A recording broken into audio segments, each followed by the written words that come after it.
Welcome. This is my conversation with Dean Sparrow and Anton Gaylard, the two men behind Crossfin. Before we get started, though, a quick shout out to Silicon Overdrive, our series sponsors.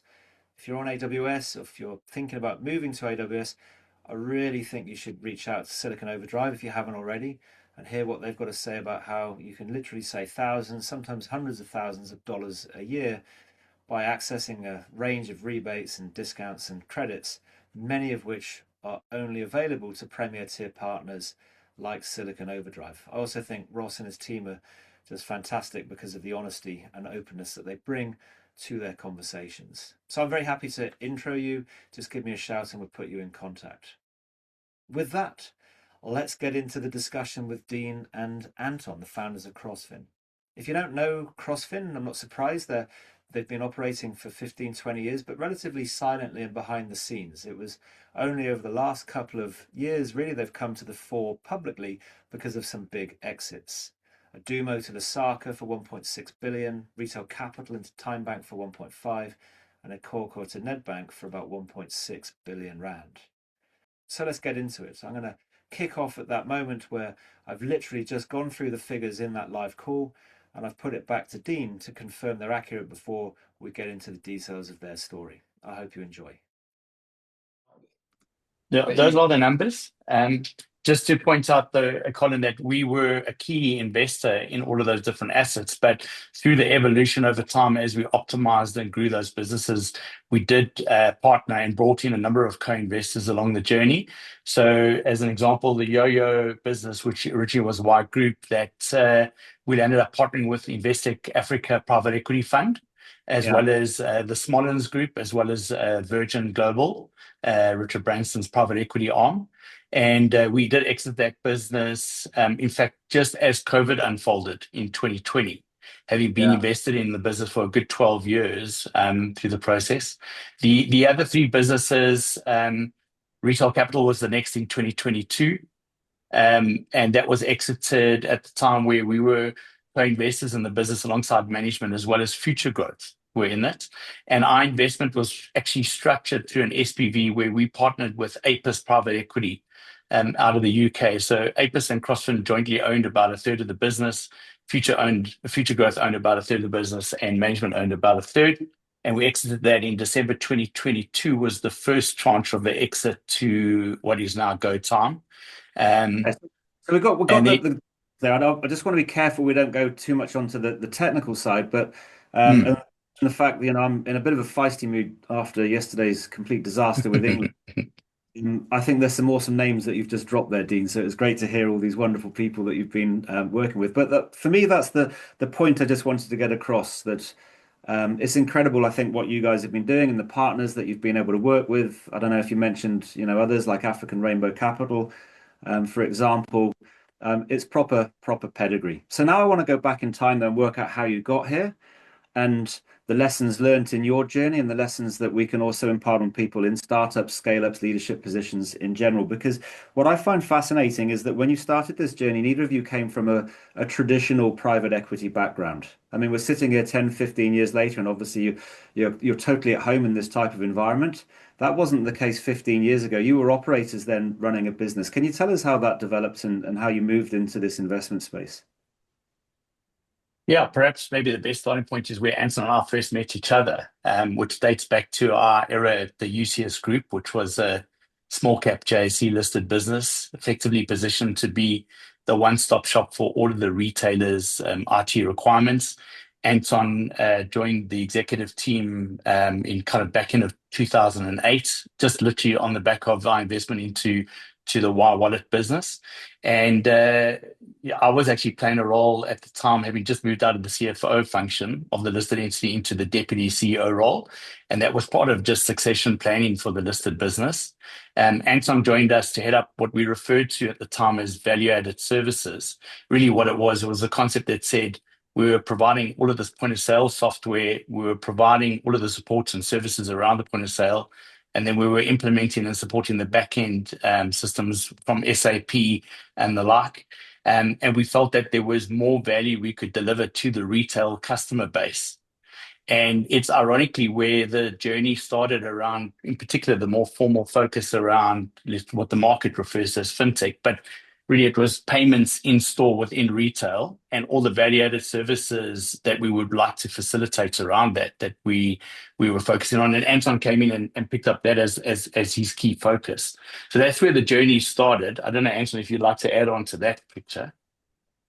Yeah, no, thanks, Dean. So we did. We got that going. We focused on payments in store. We focused on loyalty, gift cards, in anything that would make the retailer embrace their customers more. We've did a lot of work around multi-channel payments that brought e-commerce into the fray as well, and tied that into some investments in logistics and distribution, because the whole e-commerce foray was picking up, and obviously these guys needed to manage distribution as well. And the journey went from there. We acquired a couple of different businesses over time, and some of those actually stayed with us through our evolution from the UCS Group beyond. And maybe Dean can talk to how we evolved from UCS through to Capital I, and then we can pick up on Crossfin. That was a big pivot, wasn't it? Then when Capital I, you're actually breaking away from operating and starting to become investors. Yeah, I mean, essentially what happened was we did a couple of acquisitions under the UCS Group umbrella, but on the back of the credit crisis that unfolded as a small cap listed JSE business, we really struggled to unlock value for our shareholders. So we landed up selling off 75% of the UCS Group in a kind of value unlock exercise. And when we did that as a small cap, it just didn't warrant the listing any longer. So Anton and I were part of the team that led the delisting of the then UCS Group, which is the back end of 2011. We renamed the vehicle. The UCS Group vehicle was renamed Capital I Investments, and we got a mandate from the shareholders that backed us into the delisted space, which included one or two institutions. So we had RMB on our books as well as ASIS Asset Management, but otherwise largely high net worth private individuals. And we got a mandate from them that we could go and broaden out our investment focus and not limit ourselves purely to the retail sector. But in that pivot, if you wish, what was a logical conclusion we reached pretty quickly was we couldn't default too far away from what the DNA was of ourselves, the team, and our capability. And so decentralized engagement with the end consumer, which is really the essence of retail, was something that we took and analyzed across industry sectors and saw financial services as a very logical extension and evolution of our focus. And then we really drove that through active investing. So I guess that's where we moved, if you wish, from more of an operational mindset and capability within a listed organization into an active investment portfolio, which Anton has touched on, ranging from retail to financial services and even into supply chain logistics. But the thing that ended up standing out substantially through that journey was the market interest and appetite in what we now call fintech, and therefore the capital that was available to invest in that space, together with the opportunities, the new generation businesses and ideas that were coming to the fore that we were wanting to back. And when we brought those two together, that really became effectively the birth of Crossfin in 2017. So it was 6 years on in that journey that we then doubled down on and focused exclusively on fintech. So one of the first things that you picked on and you started going down this conversation, Anton, let's go back to it now, was with a young chap called Bevan, early 20s, came up with a fantastic idea. So that's important necessarily what the idea was. What I found fascinating is that the idea was before its time and it didn't work. And yet you stuck with him. What was it that made you stick with Bevan? Do you want to just give us some details with that? Because this comes through in a lot of the companies in terms of this idea of backing the jockey, not necessarily the idea or the product. Yeah, so to Bevan's credit, the product actually did work. It was just too far ahead of its time. So the finances didn't come through because obviously the market wasn't ready for it. But it is that it's a very strong part of our DNA is backing founders that have very similar sort of values and culture to ourselves, but are genuinely really good at leading and motivating teams and training teams and building teams, but also able to operate very lean businesses with a full handle on all the relevant metrics that make the business tick, giving shareholders confidence before even thinking about scaling, and having the ability to manage through really tough times and make some really tough decisions, but always being completely open and honest, through that process, and so that they can get the support to continue. So for us, it's the quality of the founders, the tenacity, their leadership ability, the way that they can invigorate and motivate teams and build really good businesses. And that they never give up. They understand the value of what they're trying to achieve. They understand the pain points that they're trying to solve, and they build really good products and businesses that actually deliver on that for the customers and their clients. And to the point that the clients actually do want to pay for them, and they can grow successful businesses. And I think one of the biggest assets that comes through is their ability to stay very focused, single-mindedly focused on what it is that they're trying to achieve and get right. I'm quite a visionary. I see so many ideas and opportunities all the time, and I'm always knocking on their doors with everything else that they should be doing. But I very often get put in my place, and they just tell me, listen, thanks, Anton, but this is what we're doing for now, and we're just going to do this for the next 3 months. And I have to stand back and let them do it. So focus is really important. And Bevan in wiGroup stood out head and shoulders, of many of the founders that we've worked with, as one of those kind of really true, great inspirational leaders that can be very focused. He built great. What so let's I want to come back to that, but let's just continue this journey now. So 2012, then you come across the founders of iKhokha. I think it was mainly was it Matt and Clive Putman and his business partner Ramsey, yeah. And Ramsey. So sort of very much a family sort of business and friends that are sort of driving this. What did you see in them to actually want to get involved into investor? Because if I remember correctly, they were coming to basically at, kind of the idea stage. So the idea that they came with was a product that was working well in the States, which was exciting to us. But it wouldn't work in South Africa the way that it was being done in the States, because you needed chip and pin in South Africa. You needed a device that could plug into a mobile phone. It was the beginning of MPOS that could actually read the chip and pin of the phone. But what they had is Matt's father, Clive. He was the engineer that was able to actually build a widget like that they believed could be first in market. We knew that we could put the other ingredients together. So the team came with a really good referral, and I say this quite often, it's also about network. But we had a lot of time and respect for Bevan. We had worked with him for quite a while, and he introduced us to Matt and Ramsey, and he knew them quite well. So it came with a strong referral. We understood what they needed to create an MPOS product. They needed a very strong mobile app, and we knew we had the team at wiGroup, which was the original Wallet business, that could build the app for us. We knew they'd need a payment switch integrated to the banks with all the industry expertise and domain knowledge around what makes that work. And we had that in our innovation business and Destiny Payment Switch, which later became the Adumo business. So we knew that we could switch the transactions for them. We could provide all the relevant payment expertise. We could assist fast tracking building an app.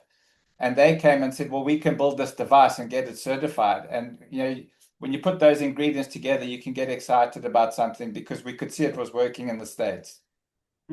But let's just add, though, Colin, that we go and do all of these great things, as Anton had summarized, and we return to the South African market with a fully certified EMV compliant device, only to have already been pipped at the post by two very renowned brands within the South African market, being the Nedbank business with its Pocket POS offering, and Absa launching the Pebble. And we had just started creating some form of business around iKhokha and this product offering. And we had a long way to go to kind of build a bit of a brand and a trusted reputation in the markets.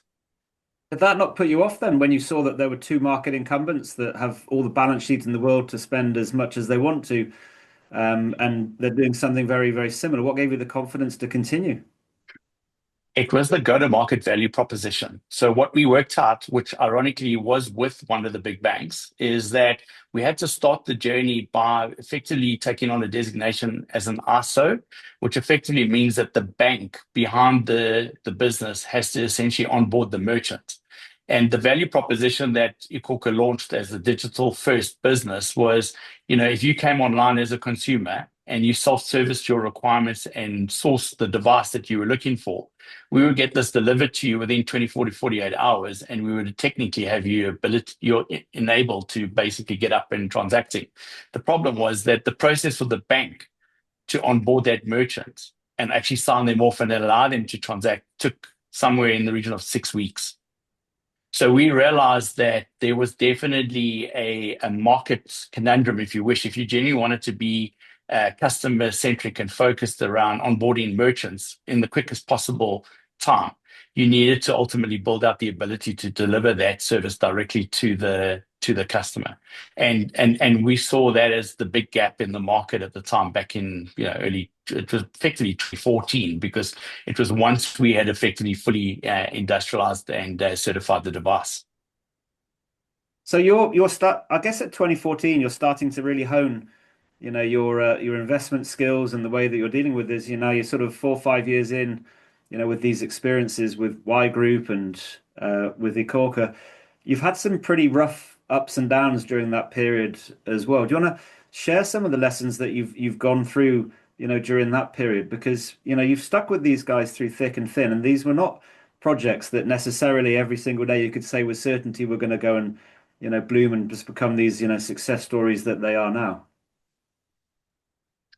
I mean, I'm happy to talk to, an experience that unfortunately plagues us still in our memories, banks, where we had to navigate, unfortunately, a situation within our wiGroup business, which obviously has become around about 2017, where essentially what was happening is the business was gaining great traction within the South African market. It was very well represented across South African retail and hospitality. And the big question was, how could we go and scale and effectively sell a product offering into alternative geographies and markets? And we ended up taking some additional capital into the business. That was why we started co-partnering with new investors. And with that capital, the request of Bevan, the founder entrepreneur, was effectively get on the plane, get to these new markets and start building the business. What that meant was it left the management team back in South Africa, specifically on the finance management side, to continue to run the South African and report on the South African operation. And there was, unfortunately, over a period of about 12 or 18 months, some misrepresentation in the numbers that were coming through from the financial side of the business. And the consequence was that we were making ill-informed decisions, if you wish, around what was actually affordable for this business, where could it go, and what could it do.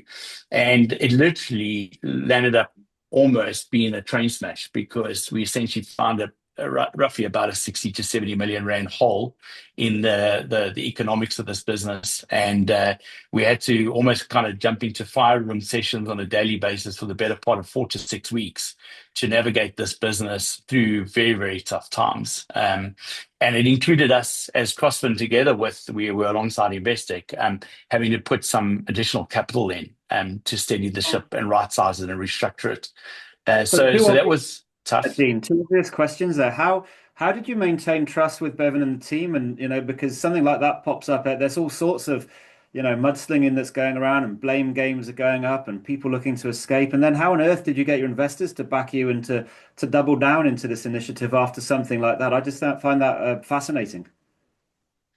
I mean, so let me deal with the latter part of that question first. The reality was, what we could see based on the way the customers of the business responded through the disclosure of what had unfolded, was that customers were incredibly supportive of the very transparent and engaging way that Bevan went and approached each of them individually and spoke them through the reality and what we had to navigate.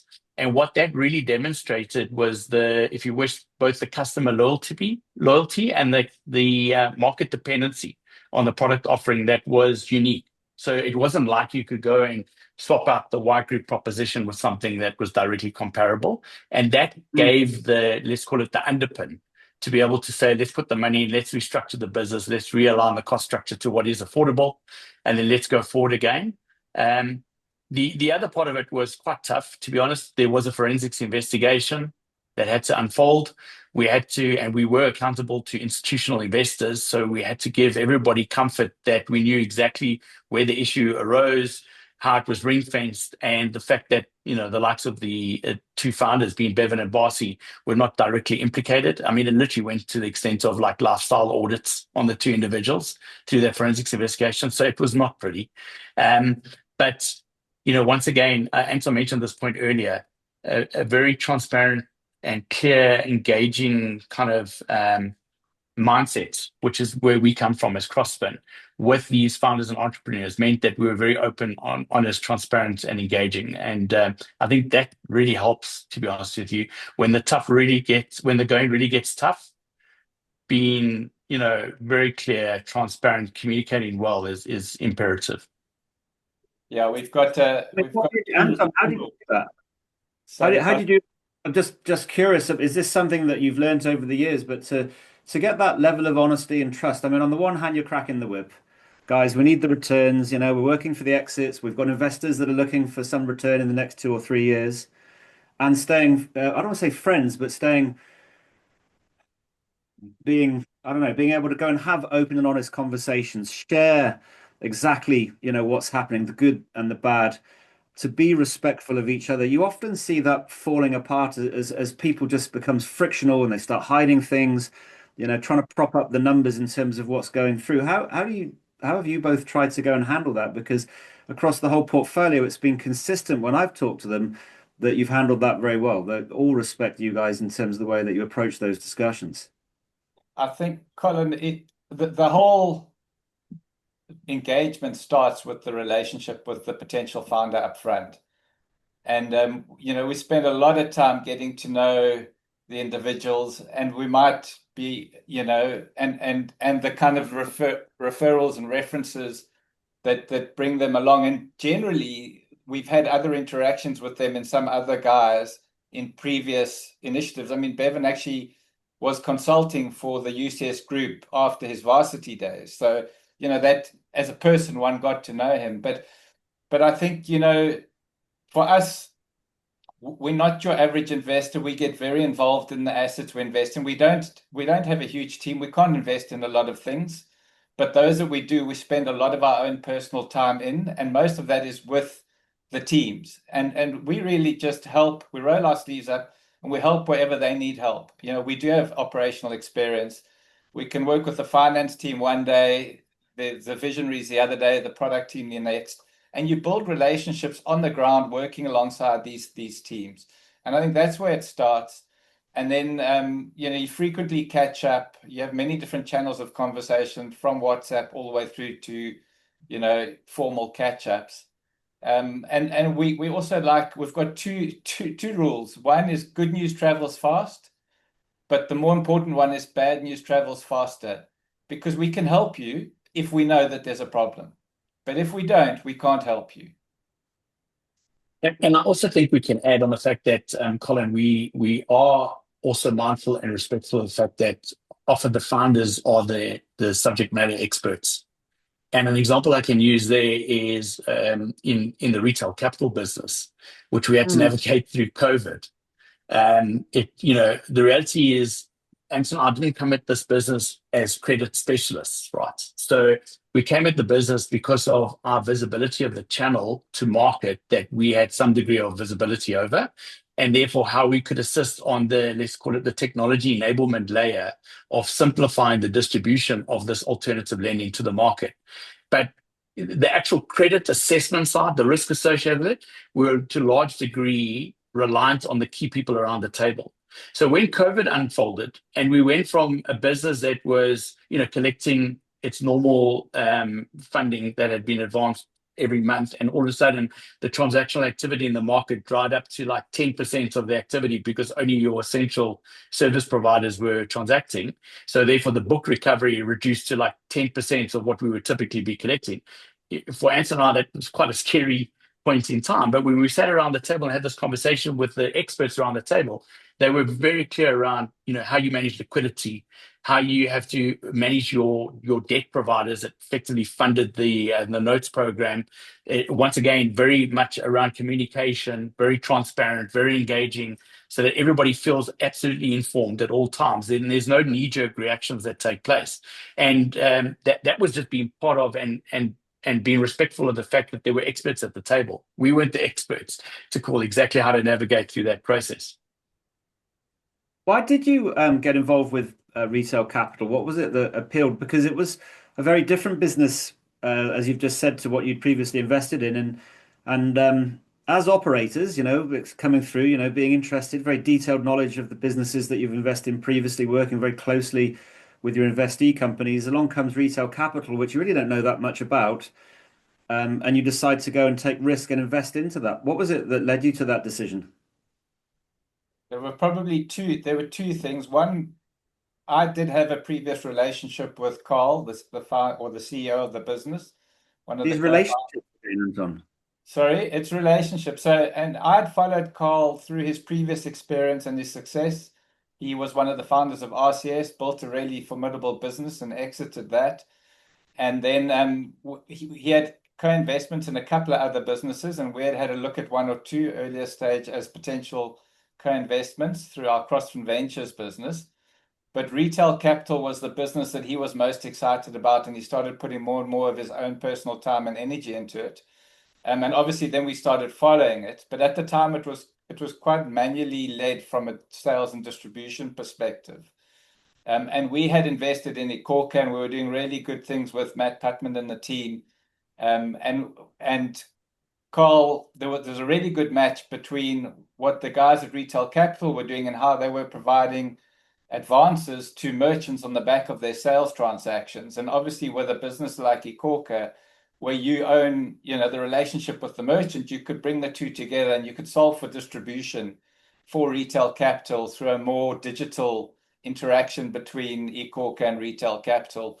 And that was a thesis that Carl sort of put to us and wanted to explore further through a joint venture or a partnership with iKhokha. And he did it similarly with some of the other incumbents in the market as well, very successfully. But that was the key, is like, how could we leverage the iKhokha distribution footprint to grow the Retail Capital business? And when we could see the metrics and how that could work, the investment thesis actually spoke quite strongly to us. And because we were already co-invested with Apis and iKhokha, they also liked that thesis and wanted to co-invest with us in the Retail Capital opportunity. Okay, I can just, so that people know, I am reading the questions that are coming in. We're going to get to some of them. I want to I think for Ericsson's question, we'll get there in a wee bit, and when we look at the sort of marketplace and the future of where you guys are actually looking. But before we get there, I just want to continue on this more internal focus in the startups and the scale-ups. I suppose the simplest question is, where did all these guys get it wrong, Anton? Because, I mean, especially startups coming to you, you see hundreds, if not more, a year. You must get thousands of inquiries coming through your inbox. And you are so engaged. You go to all of the shows, around the world. You're off in Singapore, you're off in London, engaging in that fintech community. And the fintech community, obviously, in South Africa is very, I don't want to say small, but most people know each other in that space. They've all come from similar sorts of backgrounds and met each other on their travels in companies and so on and so forth. What would you say most guys who are coming to you are getting wrong, which is why you or others are avoiding them for investment? I'm not saying they're all getting it all wrong. A lot of them have got amazing ideas, and some even have good businesses. But there is a difference between a good business and a business that's investable, and that's got to really match with the potential investor's mandate and their strategy, because there are so many different types of investors that have different frames of reference, verticals, geographies, timing of investment mandates, quantum of funding, etc. And you've got to get the match right. So on the one front, it's doing enough research to know that they're talking to the right people. But on the other front, there's a lot of optimism. There's a lot of hope, a lot of enthusiasm. But often, there isn't that focus on what really is going to make this thing work and what is going to get an investor over the line. So you've got to find a pain point that your business or product or offering is addressing in the market. You've got to have proven that there's a customer that's willing to pay for it, that there are enough customers that you can make a business out of it, that the cost of acquiring that customer isn't that expensive that it's going to kill the business before it starts. And you've got to go through all of those different things. And I think a lot of people try rush there and try raise or do it with too much capital up front, and then they get caught on the back foot.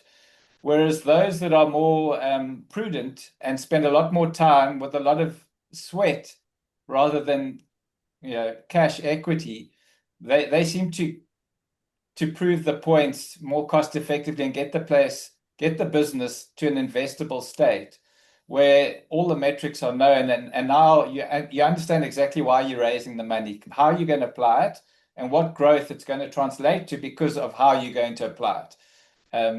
And those lessons take time to learn, and you don't want a lot of jockeys raise money successfully, but then spend too much of it on the wrong things before they've learned those good lessons.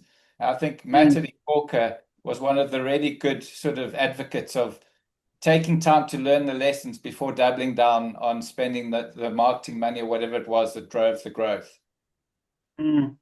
So, Dean, I mean, what are you seeing there as well? I mean, when people have got the money, where are they going wrong in terms of that? I mean, is it just the sort of eyes are wide open, they've got their 20 million or whatever the actual number is, and then suddenly they're just spending it on marketing campaigns and, flights out to go and look for the sort of next fundraise, and suddenly they've got a cash constraint, and you guys are sitting at the next board reading going, what are you guys, what do you, I mean, this is not what we agreed. I mean, where do you see the classics in terms of people getting this wrong about how to spend these raises? Often what happens, Colin, is that people become quite fixated around what the market perception is potentially of the value of their business, and therefore what could they raise money at and justify the substantial increase in the value of the business.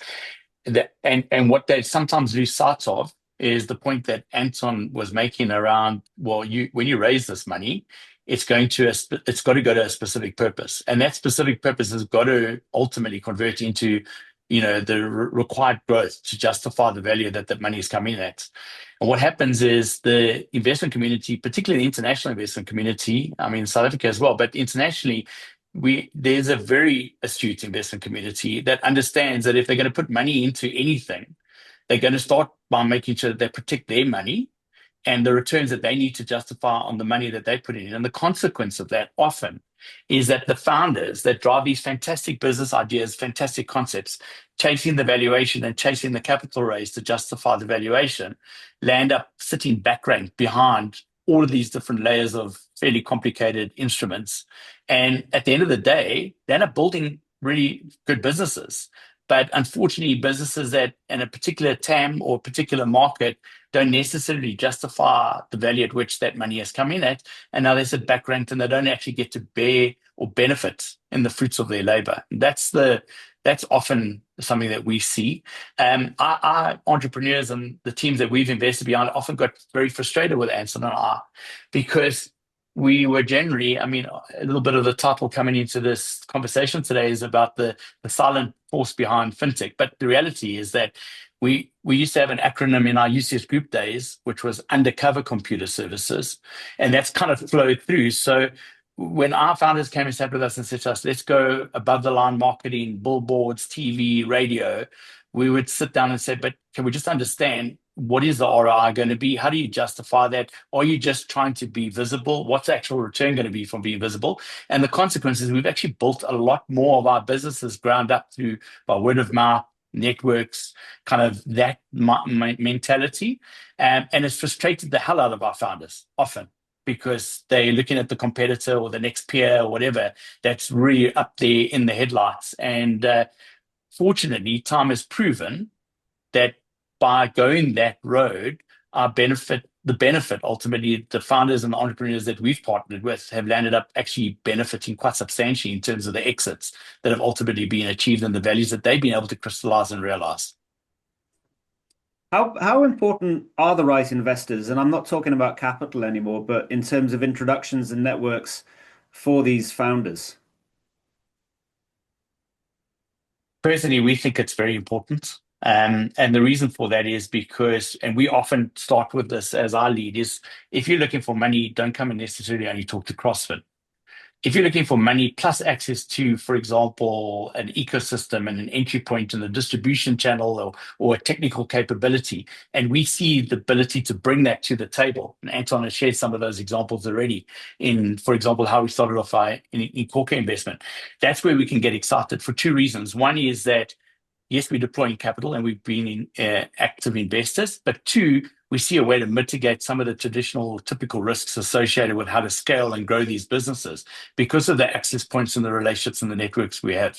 So for me, that's an example why when you've got a particular business idea and a particular proposition, thinking very carefully, not only about who's going to write the checkouts, but as that person that writing the checkout got the access to some form of additional value add, strategically, distribution-wise, channel, to help assist you in that process we believe, is really the important ingredients to make it a successful raise.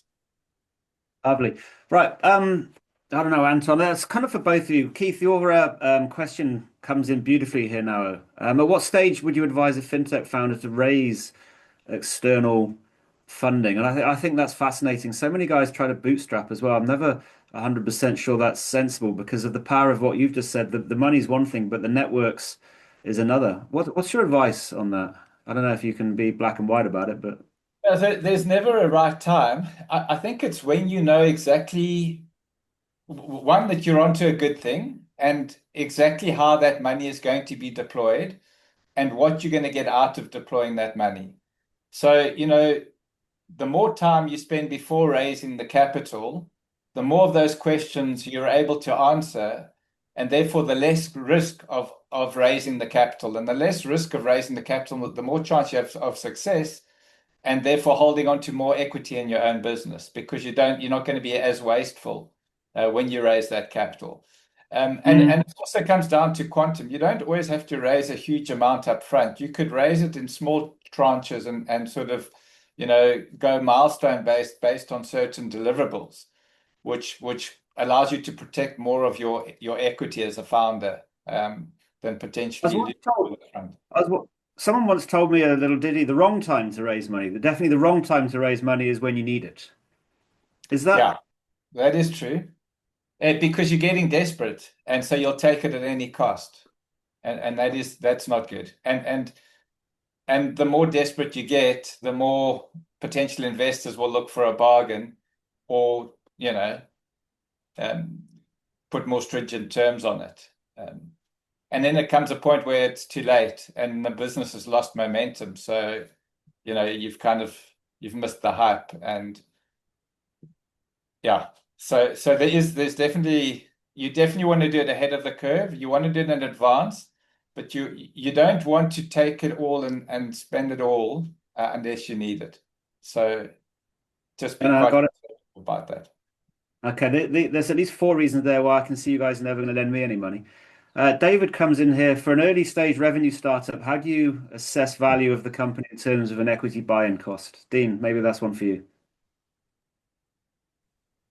Yeah, to be honest with you, it's a combination of a little bit of kind of science and kind of valuation methodology, but there's a lot of gut that comes to the fore in early stage businesses.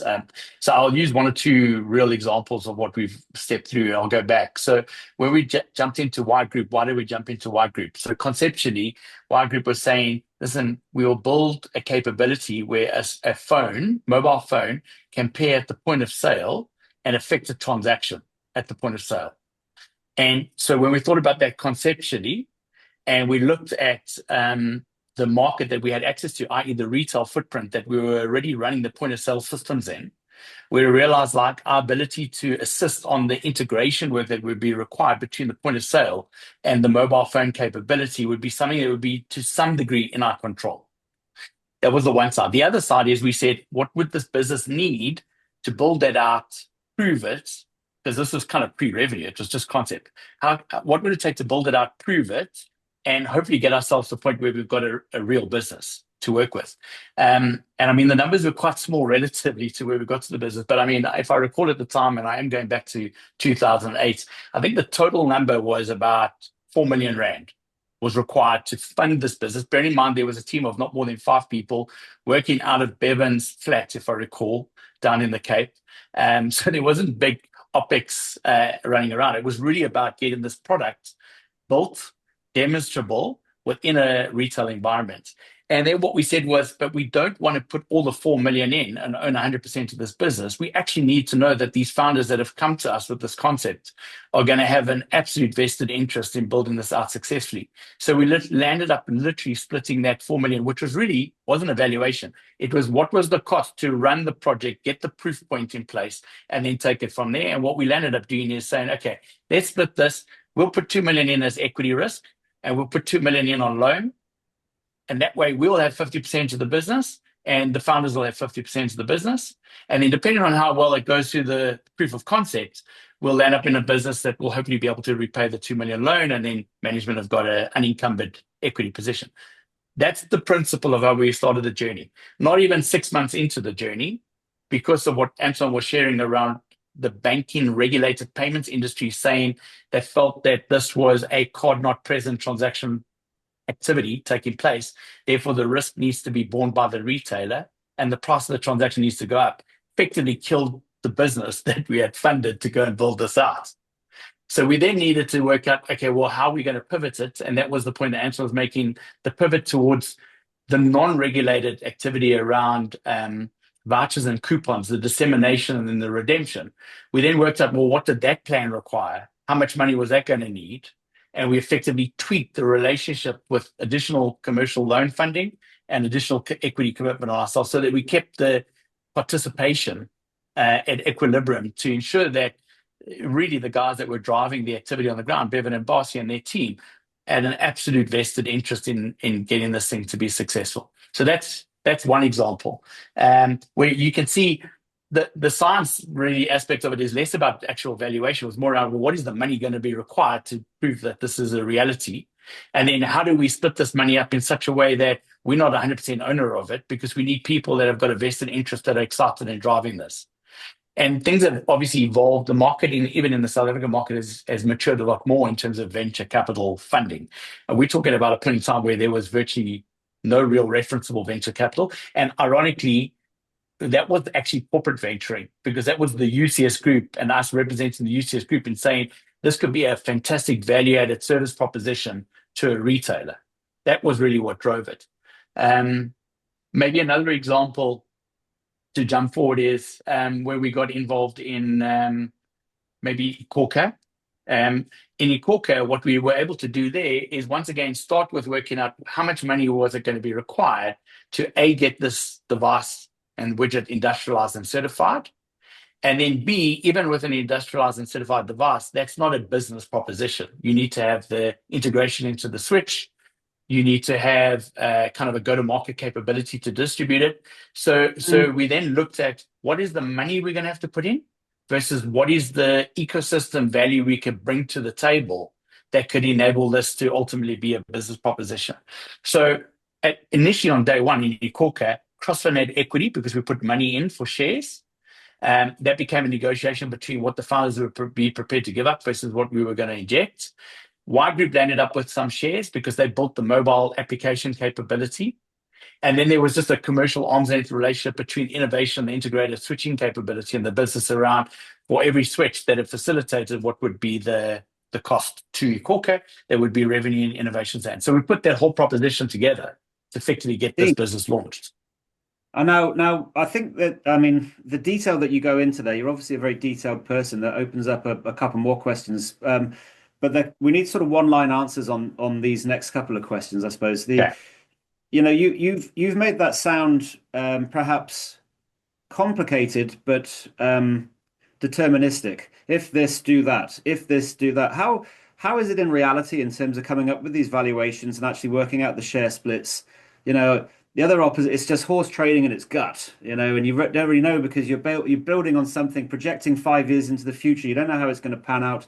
You know, at the end of the day, you can have 50% of something which is worthless. That's not much use. Better to have 5% of something that grows 1,000% a year. I mean, it feels complex beyond the way that you're describing it there. I'll take a simplistic one-liner view.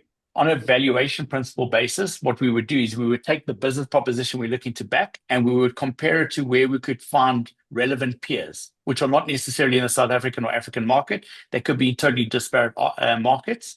We would look at those peers and what reference points we have on valuations of those peers in those markets. And then we would bring it back into the market that we were in, and we'd have to apply some form of discount and or premium to the pricing to determine the valuation. That's the more scientific aspects around how the valuation is determined.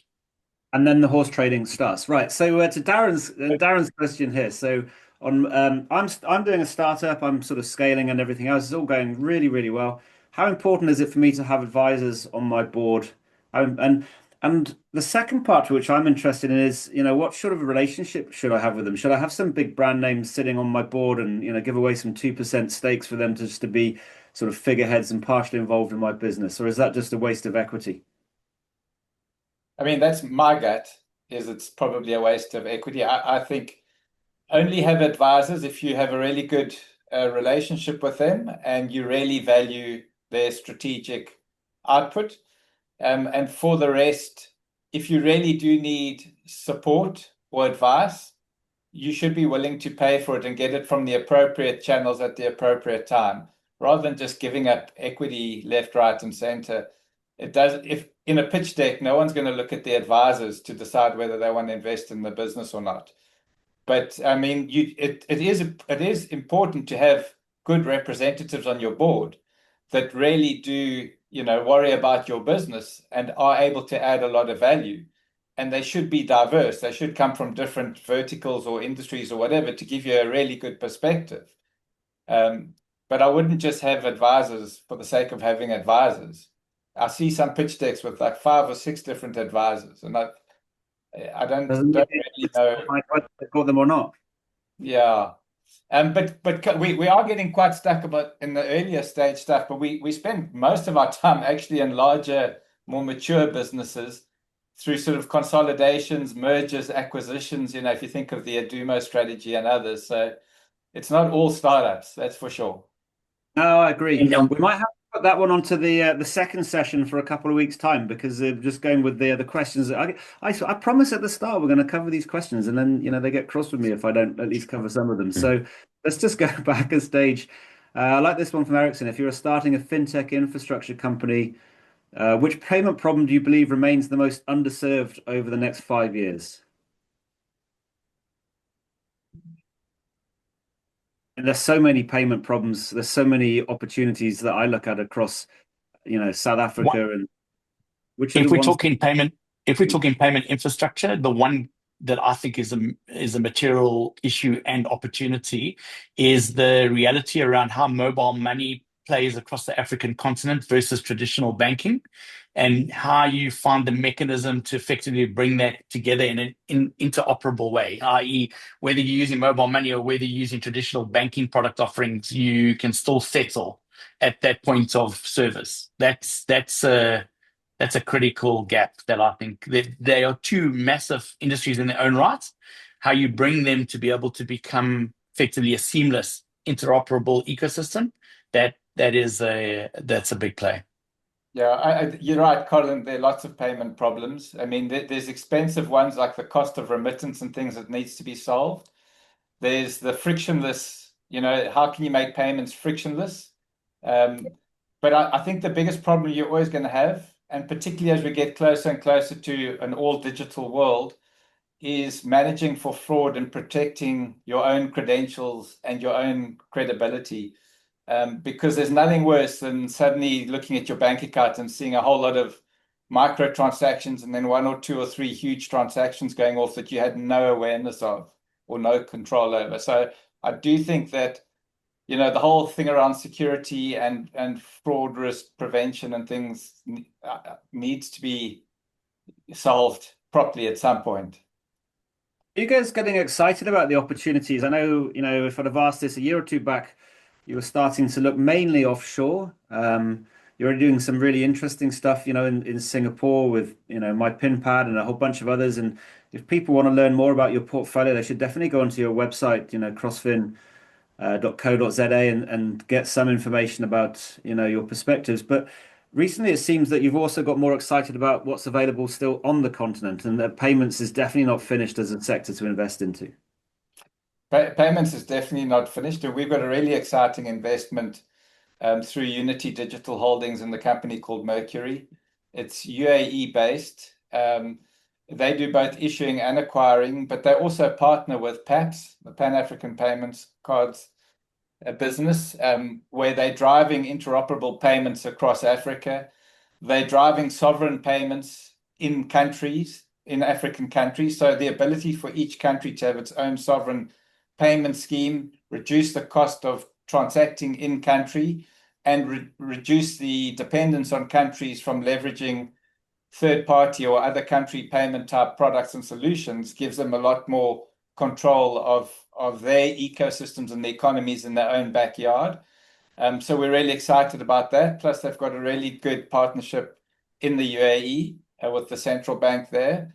And they've just launched in a nice acquiring business in the UAE. So we do like Mercury because it's giving us a nice growth into the African footprint. And then you mentioned MyPinPad. The future of payments is definitely moving to mobile devices and agentic commerce, agents and things like that. And for that, you need to solve for security and fast transactions through software. And that's where MyPinPad is really strong, with huge growth with their SoftPOS solutions in South America, funnily enough, where it kind of seemed to have taken off. But also having really good, very strong house name brands, leveraging their tap to add and security and authentication products. So software-driven payments, I think, is exciting, and the market is huge, and MyPinPad's leading that charge. All right, so let's just go through some of these. So Ericsson, just drop me a note about your question for Repayer. Anton's messaged me, and I'm happy to flick it on, and he'll be watching out for that if you want to.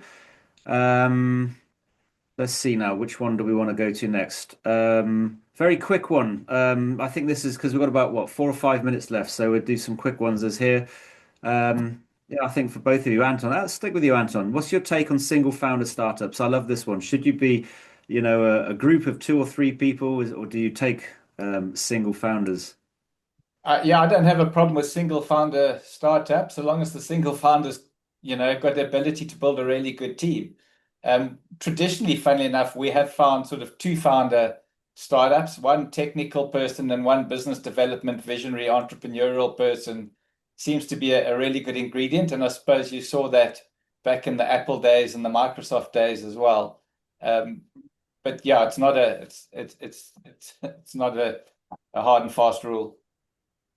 Dean, for Ishmael's question, aren't reference points outside of Africa skewed because of the potential exit limitations on the continent? And the latter part of that is very interesting. Are we limited on exits on the continent? So it's an interesting perspective, Colin. So I did mention that when we use peer analysis and comparisons, and if they're off the continent, we do apply either a discounting or a premium to the determined value, and that's because of the market dynamics. And embedded in that, you would factor in exits. Something that we have learned through our 15 years of focusing more in this investment activity space is that being very clear around when you're investing in an asset, what the likely exit is going to be and who the likely buyers are is quite fundamental. So in our world, and fortunately, we've been able to achieve some good exits, but it starts with the end in mind, if you wish. And so that to some degree mitigates the associated risk with building a phenomenal business, getting to the end point, but not having anyone to exit it to. So that's generally how we manage that particular point. And then there was another one that I wanted. Where's it gone? Ian Thompson. Tell me about your views on exit timing as well. I know, actually, this is something that I wanted. Maybe we'll have to do more detail on that one as well. But when we think about your recent exits, which is where we started this with the Adumo and, iKhokha and so forth, how do you actually go and set up and manage these exit timings? And I suppose the additional point I'm interested in there is this idea of long-term capital. And Dean, Yeah. I know you're about this. No, it's quite a passionate point. So, I mean, everything that you see that Crossfin has done over the last 3 or 4 years, to be honest with you, is largely almost consequential. I know that's kind of taking a little bit of the wind out of the sails of what we do, but Anton and I did not start this journey in creating Crossfin and raising the capital to effectively buy in and sell out of businesses along the way. It came as a consequence of us being creative and finding ways of accessing additional capital to support the underlying businesses that we were already invested in, to ensure that they ultimately got to their full potential. And it did require more capital than we had access to. And when we went down that road, effectively what we ended up doing is partnering with private equity, finite fund life organizations, the likes of APIS that I've already mentioned. When you do that, you contract at that point in time to a definitive exit point. And therefore, you have to deliver against that exit in accordance with that contractual commitment.